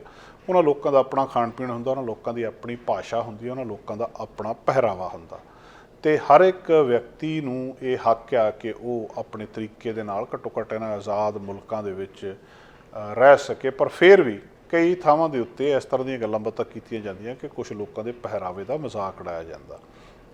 ਜਿਹੜੇ ਉੱਥੇ ਜਿਹੜਾ ਪੋਲੋ ਪਾਰਕ ਸ਼ਾਪਿੰਗ ਸੈਂਟਰ ਆ, ਉੱਥੇ ਦੱਸਦੇ ਆ ਕਿ ਬਹੁਤ ਸਾਰੇ ਲੋਕ ਇਕੱਠੇ ਹੋਏ ਆ, ਅਤੇ ਜਿੱਥੇ ਉਹਨਾਂ ਨੇ ਇਕੱਠੇ ਹੋ ਕੇ ਦਰਜਨਾਂ ਹੀ ਲੋਕ ਜਿਹੜੇ ਆ ਉਹਨਾਂ ਨੇ ਕਲਰਫੁੱਲ ਸਕਰਟ ਪਾਈਆਂ ਸੀਗੀਆਂ, ਅਤੇ ਉੱਥੇ ਇਕੱਠੇ ਹੋ ਕੇ ਉਹਨਾਂ ਨੇ ਡਾਂਸ ਕੀਤਾ ਆ, ਆਪਣੀਆਂ ਕਹਾਣੀਆਂ ਉਸ ਕਿਸਮ ਦੇ ਕੱਪੜਿਆਂ ਦੀਆਂ ਲੋਕਾਂ ਦੇ ਨਾਲ ਸਾਂਝੀਆਂ ਕੀਤੀਆਂ। ਮਾਮਲਾ ਕੀ ਆ? ਸਸਕੈਚਵਨ ਦੀ ਇੱਕ ਕੁੜੀ ਸੀਗੀ, ਉਹਨੇ ਆਪਣੇ ਸਕੂਲ ਦੇ ਵਿੱਚ ਕਈ ਸਾਲ ਪਹਿਲਾਂ ਇਹ ਸਕਰਟ ਪਾ ਲਈ ਸੀ, ਰਿਬਨ ਸਕਰਟ ਜਿਹਨੂੰ ਕਹਿੰਦੇ ਆ। ਉਹਦਾ ਮਜ਼ਾਕ ਉਡਾਇਆ ਗਿਆ ਉੱਥੇ ਬਈ ਇਹ ਕਿੱਦਾਂ ਦੇ ਕੱਪੜੇ ਆ ਜਿਹੜੇ ਤੁਸੀਂ ਪਾਇਆ। ਇੱਥੇ ਦੇ ਜਿਹੜੇ ਮੂਲ ਨਿਵਾਸੀ ਨੇ ਉਹਨਾਂ ਦੇ ਆਪਣੇ ਢੰਗ ਦੇ ਕੱਪੜੇ ਨੇ, ਪੀਲੇ ਅਤੇ ਲਾਲ ਸਟੇਨ ਰਿਬਨ ਵਾਲੀਆਂ ਇਹ ਸ਼ਰਟ ਜਿਹੜੀਆਂ ਸੀਗੀਆਂ, ਅਤੇ ਉਹਨੂੰ ਜਦੋਂ ਉਹ ਪਾ ਕੇ ਉੱਥੇ ਗਈ ਆ ਅਤੇ ਉਹਦਾ ਫਿਰ ਉੱਥੇ ਸਕੂਲ ਦੇ ਵਿੱਚ ਮਜ਼ਾਕ ਉਡਾਇਆ ਗਿਆ, ਜਦੋਂ ਕਿ ਉਹਨੂੰ ਲੱਗਦਾ ਸੀ ਕਿ ਮੇਰੇ ਜਿਹੜੇ ਪੁਰਖੇ ਨੇ, ਸਾਡੇ ਵਿਰਸੇ ਦੇ ਵਿੱਚ ਇਹ ਕੱਪੜੇ ਸਾਡੀ ਵਿਰਾਸਤ ਆ, ਅਤੇ ਉਹਦੇ ਨਾਲ ਉਹਨੂੰ ਪਾਉਣੇ ਚਾਹੀਦੇ ਆ। ਤੇ ਜਦੋਂ ਹੀ ਉਹਦਾ ਉਹ ਮਜ਼ਾਕ ਉਡਾਇਆ, ਉਹਦੇ ਤੋਂ ਬਾਅਦ ਇਹ ਗੱਲਬਾਤ ਬਾਹਰ ਆ ਗਈ ਤੇ ਉਹਦੇ ਤੋਂ ਬਾਅਦ ਫਿਰ ਵੀ ਉਹ ਔਰਤ ਆਪਣੇ ਆਪ ਨੂੰ ਇੰਨਾ ਸਟਰੋਂਗ ਹੋਵੇ ਜਾਂ ਇਸ ਤਰੀਕੇ ਦੇ ਨਾਲ ਹੋਵੇ ਕਿ ਲੋਕਾਂ ਨੇ ਇਸ ਦਿਨ ਨੂੰ ਉਸ ਤਰੀਕੇ ਦਾ ਦਿਨ ਬਣਾ ਲਿਆ ਕਿ ਅਸੀਂ ਤਾਂ ਇਹ ਕੱਪੜੇ ਪਾਵਾਂਗੇ ਤੇ ਅਸੀਂ ਆਪਣੇ ਮਾਣ ਦੇ ਨਾਲ ਇਹ ਸਕਰਟ ਜਿਹੜੀਆਂ ਪਾਵਾਂਗੇ। ਤੇ ਉਹ ਮਤਲਬ ਜਿਹੜੀ ਉਹ ਸਕਰਟ ਆ ਅਸਲ ਦੇ ਵਿੱਚ ਉਹ ਜਿਹੜੀ ਉਸ ਇੰਡੀਵਿਜੂਅਲ ਦੀ ਰਿਫਲੈਕਸ਼ਨ ਹੁੰਦੀ ਜਿਹੜਾ ਉਹਨੂੰ ਪਾ ਰਿਹਾ ਆ। ਤੇ ਮਤਲਬ ਜਿਹੜਾ ਬਰਾਊਨ ਰਿਬਨ ਆ ਉਹਦੇ ਵਿੱਚ ਕਹਿੰਦੇ ਸਿੰਬਲਾਈਜ਼ ਕਰਦਾ ਉਹਨਾਂ ਦੇ ਸੁਪਨਿਆਂ ਨੂੰ, ਤੇ ਜਿਹੜਾ ਮਤਲਬ ਜਿਹੜੇ ਜਿਸ ਕਿਸਮ ਦੇ ਨਾਲ ਉਹ ਇਹ ਕੱਪੜੇ ਪਾਉਂਦੇ ਆ। ਸੋ ਇੱਕ ਔਰਤ ਨੂੰ ਸਸਕਾਚਵਨ ਦੇ ਵਿੱਚ ਜਦੋਂ ਇਸ ਤਰ੍ਹਾਂ ਦੇ ਕੱਪੜੇ ਪਾਉਣ ਦੇ ਉੱਤੇ ਹੱਸਿਆ ਗਿਆ ਉਹਦੇ ਉੱਤੇ ਕਿ ਜਿਹੜਾ ਕਿ ਆਮ ਜਿਹੜੇ ਇੱਥੇ ਪਾਏ ਜਾਂਦੇ ਕੱਪੜੇ ਉਹਨਾਂ ਤੋਂ ਹਟ ਕੇ ਸੀਗੇ, ਤਾਂ ਇਹ ਦਿਨ ਹੀ ਇਸ ਗੱਲ ਦੇ ਉੱਤੇ ਰੱਖ ਦਿੱਤਾ ਗਿਆ। ਰਜਾਈਨਾ ਤੋਂ 270 ਕਿਲੋਮੀਟਰ ਇੱਕ ਪਾਸੇ ਇੱਕ ਪਿੰਡ ਦਾ ਸਕੂਲ ਦਸੰਬਰ 2020 ਦੇ ਵਿੱਚ ਇਜ਼ਾਬੇਲਾ ਕੁਲਾਕ ਇਸ ਕੁੜੀ ਦਾ ਨਾਂ ਸੀ, 10 ਸਾਲ ਇਹਦੀ ਉਮਰ ਸੀ। ਉਹ ਦਿਖਦੀ ਆ ਆਪਣੇ ਸਕੂਲ ਦੇ ਵਿੱਚ ਉਸ ਫਾਰਮਲ ਡੇ ਦੇ ਉੱਤੇ ਕਿ ਉਹਨੂੰ ਜਿਹੜਾ ਕਿਹਾ ਵੀ ਜਿਹੜਾ ਤੇਰਾ ਇਹ ਆਊਟਫਿਟ ਆ ਜਿਹੜਾ ਤੂੰ ਪਾਇਆ ਇਹ ਓਨਾ ਫਾਰਮਲ ਨਹੀਂ ਆ। ਤੇ ਉਹਨੂੰ ਮਤਲਬ ਇਸ ਗੱਲ ਦੇ ਲਈ ਇਸ ਤਰ੍ਹਾਂ ਮਹਿਸੂਸ ਹੋਇਆ ਕਿ ਜਿੱਦਾਂ ਮੈਂ ਕੁਛ ਗਲਤ ਕੱਪੜੇ ਪਾ ਲਏ ਹੋਏ। ਬਾਅਦ ਦੇ ਵਿੱਚ ਸਕੂਲ ਟੀਚਰ ਨੇ ਮਾਫੀ ਵੀ ਮੰਗੀ ਉਹਦੇ ਲਈ, ਪਰ ਉਹ ਜਿਹੜੀ ਕਹਾਣੀ ਸੀਗੀ ਇੱਕ ਉਸ ਕੁੜੀ ਦੀ ਪੂਰੀ ਦੀ ਪੂਰੀ ਆਨਲਾਈਨ ਮੂਵਮੈਂਟ ਵਜੋਂ ਜਿਹੜੇ ਇੰਡੀਜੀਨੀਅਸ ਲੋਕ ਸੀ ਉਹਨਾਂ ਦੇ ਉੱਤੇ ਚਲੇ ਗਏ ਤੇ ਉਹਨਾਂ ਸਾਰਿਆਂ ਨੇ ਹੀ ਫਿਰ ਇਹ ਰਿਬਨ ਸਕਰਟ ਪਾ ਕੇ ਜਿਹੜੀ ਆਪਣੀ ਆਇਡੈਂਟੀਟੀ ਸੀ, ਜਿਹੜਾ ਉਹਨਾਂ ਦਾ ਮਾਣ ਸੀ, ਉਹਨੂੰ ਦਿਖਾਇਆ ਤੇ ਮਤਲਬ ਪਾ ਕੇ ਫੋਟੋ ਆਪਣੀਆਂ ਸ਼ੇਅਰ ਕੀਤੀਆਂ। ਤੇ ਉਹਦੇ ਤੋਂ ਬਾਅਦ ਫਿਰ ਬਹੁਤ ਵੱਡੇ ਪੱਧਰ ਦੇ ਉੱਤੇ ਮੂਵਮੈਂਟ ਚੱਲੀ ਹੈ। ਦਿਨ ਇਹਦੇ ਲਈ ਰਾਖਵਾਂ ਕਰ ਦਿੱਤਾ ਗਿਆ। ਇਹ 10 ਸਾਲ ਦੀ ਉਸ ਵੇਲੇ ਸੀਗੀ। ਹੁਣ ਇਹ ਜਿਹੜੀ ਇਜ਼ਾਬੇਲਾ ਕੁਲਾਕ ਆ 7ਵੀਂ ਗ੍ਰੇਡ ਦੇ ਵਿੱਚ ਕਹਿੰਦੇ ਪੜ੍ਹਦੀ ਆ, ਅੱਜ ਵੀ ਉਹ ਉੱਥੇ ਪੜ੍ਹਦੀ ਆ। ਤੇ ਖਾਸ ਤੌਰ ਤੇ ਫਿਰ ਇਸ ਦਿਨ ਦੇ ਉੱਤੇ ਇਹ ਕੱਪੜੇ ਪਾ ਕੇ ਰਿਬਨ ਸਕਰਟ ਪਾ ਕੇ ਇਸ ਦਿਨ ਨੂੰ ਉਹ ਆਪਣਾ ਜਿਹੜਾ ਉਹਨਾਂ ਦਾ ਕਲਚਰ ਆ, ਉਹਨਾਂ ਦੇ ਜਿਹੜੇ ਇੰਡੀਜੀਨੀਅਸ ਲੀਡਰ ਨੇ ਉਹਨਾਂ ਦੇ ਨਾਲ ਸੈਲੀਬ੍ਰੇਟ ਕਰਦੇ ਆ। ਕਈ ਵਾਰੀ ਇੱਕ ਸਧਾਰਨ ਜੀ ਘਟਨਾ ਦੇ ਨਾਲ ਏਡੀ ਵੱਡੀ ਮੂਵਮੈਂਟ ਚੱਲ ਜਾਂਦੀ ਆ, ਏਡੀ ਵੱਡੀ ਲਹਿਰ ਚੱਲ ਜਾਂਦੀ ਆ ਕਿ ਜਿਹੜਾ ਮੁੜ ਕੇ ਪੂਰੇ ਦੇਸ਼ ਦੇ ਵਿੱਚ ਉਸ ਗੱਲ ਦੀ ਇੱਕ ਜਿਹੜੀ ਜ਼ਿਆਦਾ ਅਹਿਮੀਅਤ ਹੋਰ ਵੀ ਵੱਧ ਜਾਂਦੀ ਹੈ। ਪਿਛਲੇ ਦਿਨਾਂ ਦੇ ਵਿੱਚ ਅਸੀਂ ਕਈ ਵਾਰੀ ਇਹ ਗੱਲਬਾਤ ਤੁਹਾਡੇ ਨਾਲ ਸਾਂਝੀ ਕੀਤੀ ਹੈ ਕਿ ਬੱਚਿਆਂ ਦੀ ਬੁਖਾਰ ਦੀ ਦਵਾਈ ਕੈਨੇਡਾ ਵਿੱਚ ਨਹੀਂ ਮਿਲ ਰਹੀ, ਅਜੇ ਵੀ ਨਹੀਂ ਮਿਲ ਰਹੀ। ਕਿਸੇ ਤੁਸੀਂ ਡਰੱਗ ਸਟੋਰ ਦੇ ਉੱਤੇ ਜਾ ਕੇ ਚੈੱਕ ਕਰ ਲਓ, ਕਿਸੇ ਜਿਹੜਾ ਸਟੋਰ ਆ ਉਹਦੀ ਡਰੱਗ ਸ਼ਾਪ ਦੇ ਉੱਤੇ ਜਾਂ ਸ਼ੋਪਰਸ ਡਰੱਗ, ਲੰਡਨ ਡਰੱਗ, ਕਿਤੇ ਵੀ ਜਾ ਕੇ ਤੁਸੀਂ ਚੈੱਕ ਕਰ ਲਓ, ਉਹ ਨਹੀਂ ਮਿਲ ਰਹੀ ਉੱਥੇ। ਉਹ ਕਹਿੰਦੇ ਜੀ ਹੈ ਨਹੀਂ, ਜੇ ਹੈਗੀ ਆ ਤਾਂ ਉਹਨੇ ਕਾਊਂਟਰ ਤੋਂ ਚੱਕ ਕੇ ਪਿੱਛੇ ਰੱਖੀ ਆ, ਕੋਈ ਬਹੁਤ ਲੋੜ ਵਾਲਾ ਜਾਂ ਡਾਕਟਰ ਲਿਖ ਕੇ ਦੇਵੇ ਤੇ ਉਸ ਵੇਲੇ ਉਹ ਦੇ ਦਿੰਦੇ ਆ। ਹੁਣ ਕਹਿੰਦੇ ਕਿ ਇਹ ਮਾਮਲਾ ਵੱਧਦਾ ਇੱਥੇ ਤੱਕ ਚਲੇ ਗਿਆ ਵੀ ਜਿਹੜੇ ਵੱਡਿਆਂ ਦੀ ਦਵਾਈ ਆ ਉਹਨਾਂ ਦੀ ਵੀ ਕਮੀ ਆ ਰਹੀ ਹੈ। ਜਿਹੜੀ ਐਡਵਿਲ ਜਾਂ ਇਹ ਟਾਇਲਨੋਲ ਆ, ਬੁਖਾਰ ਦੀ ਦਵਾਈ ਆ ਅਡਲਟਸ ਦੇ ਲਈ, ਉਹਦੇ ਵਿੱਚ ਵੀ ਕਿਤੇ ਨਾ ਕਿਤੇ ਥੋੜ੍ਹਾ ਜਿਹਾ ਇਸ ਵੇਲੇ ਕੋਲਡ ਫਲੂ ਮੈਡੀਕੇਸ਼ਨ ਦੇ ਵਿੱਚ ਸਪਲਾਈ ਆਉਣ ਵਾਲੇ ਦਿਨਾਂ ਦੇ ਵਿੱਚ ਸੰਕਟ ਪੈਦਾ ਹੋ ਸਕਦਾ ਆ। ਇਸ ਵੇਲੇ ਜਿਹੜੀ ਖਬਰ ਆ ਰਹੀ ਆ ਉਹਦੇ ਵਿੱਚ ਇਹ ਕਹਿੰਦੇ ਸ਼ਾਰਟੇਜ ਇਸ ਕਰਕੇ ਆ ਵੀ ਫਲੂ ਜ਼ਿਆਦਾ ਹੋਇਆ ਐਤਕੀ ਆਪਣੇ ਇੱਥੇ, ਖਾਸ ਕਰ BC ਦੇ ਵਿੱਚ। ਤੇ ਫਲੂ ਦੇ ਕਰਕੇ ਬੱਚਿਆਂ ਦੀ ਜਿਹੜੀ ਇਹ ਕੋਲਡ ਮੈਡੀਕੇਸ਼ਨ ਸੀਗੀ ਇਹਦੀ ਸ਼ਾਰਟੇਜ ਆ ਗਈ। ਤੇ ਹੁਣ ਉਹਦੇ ਤੋਂ ਬਾਅਦ ਲੋਕਾਂ ਦੇ ਵਿੱਚ ਇਹ ਉਹਨੂੰ ਕਿਸੇ ਤਰ੍ਹਾਂ ਘੱਟ-ਘੁੱਟ ਕਰਕੇ ਦੇਣ ਲੱਗ ਪਏ ਲੋਕ, ਤੇ ਫਾਰਮੇਸੀਜ਼ ਦੇ ਵਿੱਚ ਉਹ ਵੀ ਚੱਕਣੀ ਸ਼ੁਰੂ ਕਰ ਦਿੱਤੀ। ਫਿਰ ਲੋਕਾਂ ਦੇ ਉੱਤੇ ਲਿਮਟ ਲਾ ਦਿੱਤੀ ਕਿ ਤੁਸੀਂ ਇਹਨੂੰ ਇੰਨੀਓ ਹੀ ਲੈ ਸਕਦੇ ਆ। ਤੇ ਲੋਕ ਜਿਹੜੇ ਹੁਣ ਖੰਘ ਜ਼ੁਕਾਮ ਇੰਨਾ ਵੱਡੇ ਲੋਕਾਂ ਦੇ ਵਿੱਚ, ਅਡਲਟਸ ਦੇ ਵਿੱਚ ਵੀ ਇੰਨਾ ਜ਼ਿਆਦਾ ਹੋ ਗਿਆ ਆ ਕਿ ਉਹਦੀ ਡਿਮਾਂਡ ਬਹੁਤ ਵੱਧ ਗਈ। ਹੁਣ ਜਦੋਂ ਡਿਮਾਂਡ ਵੱਧ ਗਈ ਤਾਂ ਲੋਕ ਪਹਿਲਾਂ ਡਰੇ ਆ, ਉਹ ਜਿਹਨੂੰ ਚਾਹੀਦੀ ਵੀ ਨਹੀਂ, ਇੱਕ ਚਾਹੀਦੀ ਉਹ 3 ਚੱਕ ਲੈਂਦਾ ਉੱਥੋਂ, ਤੇ ਉਹਦੇ ਨਾਲ ਜਿਹਨੂੰ ਚਾਹੀਦੀ ਆ ਉਹਦੇ ਲਈ ਸ਼ਾਰਟੇਜ ਆ ਗਈ ਆ। ਇੱਕ ਤਾਂ ਇਹ ਕਹਿ ਰਹੇ ਜਿਹੜੇ ਫਾਰਮਾਸਿਸਟ ਆ ਕਿ ਭਾਈ ਜਿੰਨਾ ਕੁਛ ਲੋਕਾਂ ਨੇ ਪਹਿਲਾਂ ਹੀ ਲੈਣੀ ਸ਼ੁਰੂ ਕਰਤੀ ਵੀ ਦੇਖੋ ਜੀ ਉਹ ਕਹਿੰਦੇ ਆ ਇਹ ਸ਼ਾਰਟ ਹੋ ਗਈ ਆ ਤੇ ਹੋਵੇ ਨਾ ਹੋਵੇ ਕੱਲ੍ਹ ਨੂੰ ਅਸੀਂ ਬਿਮਾਰ ਹੋ ਜਾਈਏ, ਪਹਿਲਾਂ ਹੀ ਲੈ ਕੇ ਰੱਖ ਲਈਏ। ਉਹ ਵੀ ਕਹਿੰਦੇ ਗਲਤ ਆ, ਜਿੰਨਾ ਚਿਰ ਤੁਹਾਨੂੰ ਲੋੜ ਨਹੀਂ ਉਹਨਾਂ ਚਿਰ ਖਰੀਦੋ ਨਾ। ਤੁਹਾਡੇ ਘਰ ਦੇ ਵਿੱਚ ਪਈ ਰਹਿਣੀ ਆ, ਤੇ ਜਿਸ ਬੰਦੇ ਨੂੰ ਲੋੜ ਆ ਇਸ ਵੇਲੇ ਉਹਦੇ ਕੋਲ ਇਹ ਜਾ ਨਹੀਂ ਰਹੀ। ਵੀ ਘੱਟੋ ਘੱਟ ਉਡੀਕ ਕਰੋ, ਜਿੰਨਾ ਚਿਰ ਤੁਸੀਂ ਬਿਮਾਰ ਨਹੀਂ ਹੁੰਦੇ, ਹੋ ਸਕਦਾ ਤੁਹਾਨੂੰ ਲੋੜ ਹੀ ਨਾ ਪਵੇ। ਜਿਹੜੇ ਵੈਨਕੂਵਰ ਬੇਸਡ ਕੁਛ ਫੈਮਿਲੀ ਫਿਜ਼ੀਸ਼ੀਅਨਸ ਨੇ ਉਹਨਾਂ ਨੇ ਇਸ ਗੱਲ ਦੇ ਉੱਤੇ ਵੀ ਦੱਸਿਆ ਜਿਹੜੀ ਪੈਨਿਕ ਬਾਇੰਗ ਆ ਉਹ ਇਸ ਵੇਲੇ ਸ਼ਾਰਟੇਜ ਕਰ ਰਹੀ ਹੈ ਜਿਹੜੀ ਲੋਕਾਂ ਦੇ ਵਿੱਚ। ਤੇ ਜਿੰਨਾ ਚਿਰ ਜਿਹੜੀ ਚਾਹੇ ਉਹ ਟਾਇਲਨੋਲ ਆ ਤੇ ਚਾਹੇ ਐਡਵਿਲ ਆ, ਉਹਦੇ ਨਾਲ ਬੁਖਾਰ ਥੱਲੇ ਆ ਜਾਂਦਾ ਆ। ਤੇ ਕਈ ਆਪਣੇ ਕੋਲ ਹੋਮ ਰੈਮਡੀਜ਼ ਵੀ ਹੁੰਦੀਆਂ ਆ, ਹਨੀ, ਹੌਟ ਵਾਟਰ ਜਾਂ ਜਿਹੜਾ ਕਫ ਕੰਜੈਸ਼ਨ, ਇਹਨੂੰ ਟਰੀਟ ਕਰਨ ਦੇ ਲਈ ਆਮ ਤੌਰ ਦੇ ਉੱਤੇ ਲੋਕ ਲੈਂਦੇ ਆ। ਪਰ ਜਦੋਂ ਇਹਦੀ ਪੈਨਿਕ ਬਾਇੰਗ ਸ਼ੁਰੂ ਹੋ ਜਾਂਦੀ ਹੈ ਤਾਂ ਉਹਦੇ ਨਾਲ ਫਿਰ ਇਹਦੀ ਕਮੀ ਹੋਰ ਵੀ ਜ਼ਿਆਦਾ, ਪਹਿਲਾਂ ਨਾਲੋਂ ਵੀ ਜ਼ਿਆਦਾ ਜਿਹੜੀ ਆ ਉਹ ਮਾਰਕੀਟ ਦੇ ਵਿੱਚ ਆਉਣ ਲੱਗ ਜਾਂਦੀ ਆ, ਤੇ ਜਿਹੜਾ ਸੰਕਟ ਆ ਉਹ ਹੋਰ ਵੀ ਜ਼ਿਆਦਾ ਗੰਭੀਰ ਹੋ ਜਾਂਦਾ। ਟਰਾਂਸ ਮਾਊਂਟੇਨ ਪਾਈਪਲਾਈਨ ਬਹੁਤ ਕਾਰਨਾਂ ਕਰਕੇ ਚਰਚਾ ਦੇ ਵਿੱਚ ਰਹੀ ਆ। ਅਲਬਰਟਾ ਤੋਂ ਚੱਲ ਕੇ BC ਦੇ ਵਿੱਚ ਪਾਈਪਲਾਈਨ ਆਉਂਦੀ ਆ ਤੇ ਇਹਦੀ ਕਪੈਸਿਟੀ ਵਧਾਈ ਜਾਣੀ ਆ। ਇਹਨਾਂ ਨੂੰ $88,000 ਦਾ ਜੁਰਮਾਨਾ ਕੀਤਾ ਗਿਆ ਸੀ ਪਿਛਲੇ ਦਿਨਾਂ ਦੇ ਵਿੱਚ ਕਿ ਜਿਹੜੇ ਕੁਝ ਪੰਛੀ ਸੀ ਉਹਨਾਂ ਨੂੰ ਇਹਨਾਂ ਨੇ ਬਹੁਤ ਜ਼ਿਆਦਾ ਨੁਕਸਾਨ ਪਹੁੰਚਾਇਆ, ਤੇ ਅੱਜ ਖਬਰ ਇਹ ਆ ਰਹੀ ਆ ਕਿ ਉਹ $88,000 ਦਾ ਜੁਰਮਾਨਾ ਘਟਾ ਕੇ $4,000 ਕਰ ਦਿੱਤਾ। ਜਿਹੜਾ ਕੈਨੇਡਾ ਐਨਰਜੀ ਰੈਗੂਲੇਟਰ ਆ ਉਹਨਾਂ ਦਾ ਇਹ ਜਾਣਕਾਰੀ ਦਿੱਤੀ ਹੈ ਉਹਨਾਂ ਨੇ ਕਿ ਟਰਾਂਸ ਮਾਊਂਟੇਨ ਪਾਈਪਲਾਈਨ ਨੇ ਵਾਇਓਲੇਟ ਕੀਤਾ ਸੀ ਵਾਤਾਵਰਨ ਦੀਆਂ ਰੈਗੂਲੇਸ਼ਨਸ ਨੂੰ, ਜਿਹਦੇ ਵਿੱਚ ਕੁਝ ਪ੍ਰਵਾਸੀ ਪੰਛੀ ਮਾਈਗ੍ਰੇਟਰੀ ਬਰਡ ਸੀ ਉਹਨਾਂ ਦੇ ਜਿਹੜੇ ਆਲਣੇ ਸੀਗੇ ਉਹਨਾਂ ਨੂੰ ਨੁਕਸਾਨ ਪਹੁੰਚਾਇਆ ਸੀ, ਤੇ ਇਹ ਗੱਲ ਅਨਐਕਸੈਪਟੇਬਲ ਸੀ। ਇਹਦਾ ਪੈਨਲ ਕੀਤਾ ਗਿਆ ਇਸ ਰਿਵਿਊ ਨੇ, ਤੇ ਇਹ ਦੇਖਿਆ ਹੁਣ ਦੱਸਦੇ ਆ ਕਿ ਜਿਹੜੀ ਪੈਨਲਟੀ ਇਹਨਾਂ ਨੂੰ ਲਾਈ ਗਈ ਸੀ ਉਹਨਾਂ ਨੇ ਅਸਲ ਵਿੱਚ ਹੋਏ ਨੁਕਸਾਨ ਦਾ ਪੱਧਰ ਨਹੀਂ ਦੇਖਿਆ, ਵੀ ਮਤਲਬ ਜਿਹੜੇ ਸਪੀਸੀਜ਼ ਦੇ ਉੱਤੇ ਜਾਂ ਜਿਹੜੇ ਜਾਨਵਰਾਂ ਦੀਆਂ ਕਿਸਮਾਂ ਦੇ ਉੱਤੇ, ਪੰਛੀਆਂ ਦੀਆਂ ਕਿਸਮਾਂ ਦੇ ਉੱਤੇ ਅਸਰ ਪਿਆ ਸੀ ਉਹਦੇ ਉੱਤੇ ਜ਼ਿਆਦਾ ਹੋਇਆ ਸੀ, ਉਹਨਾਂ ਦਾ ਅਸਲ ਦੇ ਵਿੱਚ ਖਤਰਾ ਓਨਾ ਜ਼ਿਆਦਾ ਨਹੀਂ ਸੀ। ਇਸ ਕਰਕੇ ਇਸ ਥਾਂ ਦੇ ਉੱਤੇ ਉਹਨਾਂ ਨੇ ਇਹਨਾਂ ਦਾ ਜੁਰਮਾਨਾ ਘਟਾ ਦਿੱਤਾ, ਔਰ ਕਾਫੀ ਘਟਾ ਦਿੱਤਾ, $88,000 ਤੋਂ $4,000 ਦੇ ਉੱਤੇ ਲੈ ਆਂਦਾ। ਤੁਹਾਨੂੰ ਯਾਦ ਹੋਊਗਾ ਟਰਾਂਸ ਮਾਊਂਟੇਨ ਪਾਈਪਲਾਈਨ ਐਕਸਪੈਂਸ਼ਨ ਦਾ ਜਿਹੜਾ ਪ੍ਰੋਜੈਕਟ ਆ ਉਹਦੀ ਕਪੈਸਿਟੀ ਨੂੰ 3 ਗੁਣਾ ਕਰਨਾ ਆ ਇਹਨਾਂ ਨੇ। 1150 ਕਿਲੋਮੀਟਰ ਦੀ ਲਾਈਨ ਆ, ਐਡਮਿੰਟਨ ਤੋਂ ਅਲਬਰਟਾ ਤੋਂ ਸ਼ੁਰੂ ਹੁੰਦੀ ਆ ਤੇ ਇੱਥੇ ਆਪਣੇ BC ਦੇ ਵਿੱਚ ਇੱਥੇ ਬਰਨਬੀ ਦੇ ਵਿੱਚ ਆ ਕੇ ਖਤਮ ਹੁੰਦੀ ਆ। 8,90,000 ਬੈਰਲ ਇੱਕ ਦਿਨ ਦੇ ਵਿੱਚ ਜਿਹੜਾ ਡਾਇਲੂਟਡ ਬਿਟੂਮਨ ਤੇਲ ਆ, ਬੜਾ ਹਲਕਾ ਜਿਹਾ ਕਰੂਡ ਆਇਲ ਹੁੰਦਾ ਆ, ਉਹਨੂੰ ਇਹਦੇ ਵਿੱਚ ਹੀ ਲਿਆਂਦਾ ਜਾਂਦਾ ਆ। ਜਿਹੜਾ ਰਿਵਿਊ ਕੀਤਾ ਗਿਆ ਸੀ, ਪਹਿਲੀ ਵਾਇਓਲੇਸ਼ਨ 21 ਅਪ੍ਰੈਲ 2021 ਨੂੰ ਕੀਤੀ ਗਈ ਸੀ, ਜਿਹਦੇ ਵਿੱਚ ਜਿਹੜੇ ਕੁਝ ਪੰਛੀ ਸੀਗੇ ਉਹਨਾਂ ਦੇ ਆਲਣੇ ਤੇ ਸਮੇਤ ਜਿਹੜੇ ਉਹਨਾਂ ਦੇ ਐਗ ਸੀਗੇ ਉਹਨਾਂ ਦੇ ਵਿੱਚ ਜਦੋਂ ਇਹਨਾਂ ਨੇ ਉੱਥੋਂ ਦਰਖਤ ਸਾਫ਼ ਕੀਤੇ, ਹਟਾਏ ਪਾਈਪਲਾਈਨ ਦਾ ਰੂਟ ਨੂੰ ਉੱਥੇ ਫੈਲਾਉਣ ਦੇ ਲਈ, ਜਿਹੜਾ ਲੈਂਗਲੀ ਤੇ ਬਰਨਬੀ ਦੇ ਵਿਚਕਾਰ ਦਾ ਇਲਾਕਾ ਸੀ ਉਹ ਸਾਰੇ ਦੇ ਸਾਰੇ ਇਹਨਾਂ ਨੇ ਤਬਾਹ ਕਰ ਦਿੱਤੇ। ਕੁਛ ਦਿਨ ਬਾਅਦ ਇਨਵਾਇਰਨਮੈਂਟ ਤੇ ਕਲਾਈਮੇਟ ਚੇਂਜ ਕੈਨੇਡਾ ਨੇ ਇਸ ਪਾਈਪਲਾਈਨ ਦੀ ਕੰਸਟਰਕਸ਼ਨ ਨੂੰ 4 ਮਹੀਨਿਆਂ ਦੇ ਲਈ ਰੋਕ ਦਿੱਤਾ ਸੀ, ਜਿਹੜਾ ਉਹ ਬਰਡ ਨੈਸਟਿੰਗ ਸੀਜ਼ਨ ਸੀਗਾ ਉਹਦੇ ਆਖਰ ਤੱਕ, ਤੇ ਜਿਹੜਾ ਬਰਨਬੀ ਦੇ ਵਿੱਚ ਇਹ ਉਸ ਰਿਵਰ ਦੇ ਇਲਾਕੇ ਤੱਕ। ਸੈਕੰਡ ਵਾਇਓਲੇਸ਼ਨ ਇਹਨਾਂ ਨੇ 8 ਮਈ 2021 ਨੂੰ ਕੀਤੀ ਸੀ, ਜਦੋਂ ਇਹਨਾਂ ਦੇ ਵਰਕਰਾਂ ਨੇ ਜਿਹੜਾ ਅਨਮਾਰਕਡ ਅਮਰੀਕਨ ਰਿਬਨ ਦੇ ਨੈਸਟ ਨੂੰ ਡਿਸਟਰੋਏ ਕਰ ਦਿੱਤਾ ਸੀ, ਤੇ ਉਹਦੇ ਜਿਹੜੇ ਐਗ ਸੀਗੇ ਕੋਕੋਹਿਲਾ ਹੋਪ ਰੀਜਨ ਦੇ ਵਿੱਚ ਉੱਥੇ ਸੀਗੇ।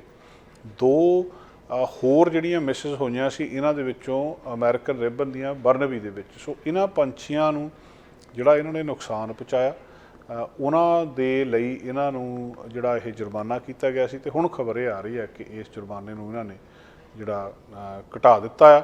ਲਗਾਤਾਰ ਜਿਹੜੇ ਇਸ ਪਾਈਪਲਾਈਨ ਦੇ ਹੱਕ ਵਿੱਚ ਲੋਕ ਨੇ ਉਹ ਇਹ ਚਾਹੁੰਦੇ ਆ ਕਿ ਜਲਦੀ ਤੋਂ ਜਲਦੀ ਬਣ ਜਾਵੇ, ਤੇ ਇਹਨੂੰ ਕਿਸੇ ਨਾ ਕਿਸੇ ਤਰ੍ਹਾਂ ਇਹ ਪਾਈਪਲਾਈਨ ਜਲਦੀ ਬਣ ਜਾਵੇ, ਤੇ ਕੁਝ ਲੋਕ ਇਹਨੂੰ ਚਾਹੁੰਦੇ ਆ ਕਿ ਇਹ ਜਿਹੜੀ ਵਾਤਾਵਰਨ ਨੂੰ ਨੁਕਸਾਨ ਕਰ ਰਹੀ ਹੈ, ਕਦੇ ਜਿਹੜੇ ਮੂਲ ਨਿਵਾਸੀ ਨੇ ਉਹ ਇਹਦੇ ਖਿਲਾਫ ਚੱਲਦੇ ਨੇ। ਬਹੁਤ ਲੰਬੀ ਚੌੜੀ ਸਿਆਸਤ ਇਹਦੇ ਉੱਤੇ ਹੁੰਦੀ ਗਈ ਆ। ਸਾਡੇ ਜਿਹੜੀ ਫੈਡਰਲ ਲੈਵਲ ਦੇ ਉੱਤੇ ਉਹਨਾਂ ਨੂੰ ਇਹਦੇ ਵਿੱਚ ਇੰਟਰਵੀਨ ਕਰਕੇ ਆਪਣਾ ਫੈਸਲਾ ਸੁਣਾਉਣਾ ਪਿਆ ਸੀ। ਅਲਬਰਟਾ ਦੀ NDP ਚਾਹੁੰਦੀ ਸੀ ਕਿ ਇਹ ਦੂਜੀ ਤਰ੍ਹਾਂ ਬਣ ਜਾਵੇ। ਇੱਥੇ ਬ੍ਰਿਟਿਸ਼ ਕੋਲੰਬੀਆ ਦੇ ਵਿੱਚ ਜਦੋਂ ਸਰਕਾਰ ਬਦਲੀ ਆ ਤਾਂ ਉਸ ਵੇਲੇ ਇਸ ਪਾਈਪਲਾਈਨ ਦੇ ਸੰਬੰਧੀ ਸਰਕਾਰ ਦੀਆਂ ਨੀਤੀਆਂ ਦੇ ਵਿੱਚ ਵੀ ਤਬਦੀਲੀ ਆਈ ਸੀ। ਇਸ ਕਰਕੇ ਵੀ ਇਹ ਪਾਈਪਲਾਈਨ ਜਿਹੜੀ ਕਾਫੀ ਸਮਾਂ ਚਰਚਾ ਦੇ ਵਿੱਚ ਰਹੀ ਆ, ਤੇ ਹੁਣ ਇੱਕ ਵਾਰੀ ਫੇਰ $88,000 ਜੁਰਮਾਨਾ ਇਹਨਾਂ ਨੂੰ ਕੀਤਾ ਗਿਆ ਸੀ, ਉਹਨੂੰ ਘਟਾ ਕੇ $4,000 ਕਰ ਦਿੱਤਾ ਗਿਆ। ਇਸ ਕਰਕੇ ਪਾਈਪਲਾਈਨ ਅੱਜ ਚਰਚਾ ਦੇ ਵਿੱਚ। ਦੋਸਤੋ, ਅੱਜ ਦਾ ਪ੍ਰੋਗਰਾਮ ਇੱਥੇ ਸਮਾਪਤ ਕਰਦੇ ਹਾਂ। ਕੱਲ੍ਹ ਫਿਰ ਹਾਜ਼ਰ ਹੋਵਾਂਗੇ। ਕੈਨੇਡਾ ਦੇ ਕੱਲ੍ਹ ਦੇ ਜਿਹੜੇ ਕੁਝ ਮੁੱਦੇ ਹੋਣਗੇ ਤੁਹਾਡੇ ਨਾਲ ਸਾਂਝੇ ਕਰਾਂਗੇ। ਸਾਡਾ ਹਰ ਇੱਕ ਪ੍ਰੋਗਰਾਮ ਦੇਖਣ ਤੇ ਸਾਡੇ ਨਾਲ ਜੁੜਨ ਲਈ ਸਬਸਕ੍ਰਾਈਬ ਕਰੋ ਚੈਨਲ ਪੰਜਾਬੀ ਤੇ ਨੋਟੀਫਿਕੇਸ਼ਨ ਲਈ ਬੈਲ ਆਈਕਨ ਵਾਲੇ ਬਟਨ ਤੇ ਕਲਿੱਕ ਕਰੋ।